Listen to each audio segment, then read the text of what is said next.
Okay, let's talk about one of the greatest puzzles in history. Imagine a book that has stumped the most brilliant minds on the planet for centuries. It's filled with illustrations of plants that don't exist, bizarre astronomical charts, and a script that appears nowhere else on Earth. This is the story of the Voynich Manuscript, the book that, quite simply, no one can read. But here's a thought. What if it's more than just a code? What if the book is actually a mirror, reflecting back the obsessions of whoever tries to decipher it? Linguists look at it and see grammar, botanists see herbs, computer scientists see an algorithm. The book itself just stays silent, letting us see whatever we're hoping to find. For 600 years, just let that sink in, 6 centuries, this manuscript has kept its secrets locked away. It's outlasted entire empires, it's survived wars, and it's watched as generation after generation of the world's best codebreakers, scholars, and mystics have tried and failed to make it talk. Yeah, this thing isn't just some dusty old book. It's what you might call a cryptographic Everest. It is a puzzle that has humbled absolutely everyone who's come near it. From 17th century alchemists to the brilliant codebreakers of World War II, all the way up to today's most powerful artificial intelligence. So for us, the modern story kicks off in 1912. Picture this, a dusty villa in Italy. A rare book dealer named Wilfred Voynich is sorting through a collection and stumbles upon this ugly duckling of a manuscript.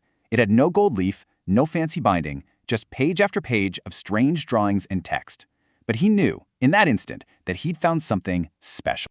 All right, so before we get into all the wild theories about what it says, we have to do some real detective work. We have to figure out what we know for sure. And that investigation starts not with the code, but with the physical object itself, the animal skin it's written on, the ink, the very molecules of the book. Trying to trace this book's history is tricky. The trail keeps going cold. We're pretty sure it was owned by the Holy Roman Emperor Rudolph II back in the 1580s. It got passed around to a few scholars who, you guessed it, couldn't read it. And then, poof, it just vanished for 250 years. It was lost somewhere in a Jesuit archive, a period researchers called the Void, before Voynich found it. Today, it lives at Yale University. Okay, now this is where the hard science comes in, and it's a real game changer. Radiocarbon dating of the calfskin pages is definitive. They were made between 1404 and 1438. And that one fact, boom, it completely destroyed the popular theory that a 13th century friar named Roger Bacon wrote it. The ink is just a common iron gall ink, which tells us it probably wasn't some fancy royal commission. And maybe most important of all, there's no trace of earlier writing underneath. This is the original, unaltered text. So, with the physical facts logged in, let's actually open the book. The manuscript seems to be divided into a few different sections based on the drawings, and trust me, each one is somehow stranger than the last. It's like taking a walk through somebody's very, very weird dream. So you've got this herbal section, right? But the plants are impossible. They're like Frankenstein's monsters. The roots of one plant, the leaves of another, the flower of a third, all mashed together. Then there's a section with all these nude figures bathing in this crazy network of green pipes. It looks like some kind of organic machine. And then you get to this famous 6-page fold-out map of these interconnected worlds. But hidden in all that strangeness is our one solid geographical clue, a drawing of a castle with a very specific type of battlement, a style only used in northern Italy in the 15th century. The illustrations are bizarre, for sure, but they're not even the heart of the mystery. The real puzzle, the ghost in this machine, is the script itself. Researchers have nicknamed it Voynichese, and the way it behaves is both tantalizingly familiar and just deeply, deeply weird.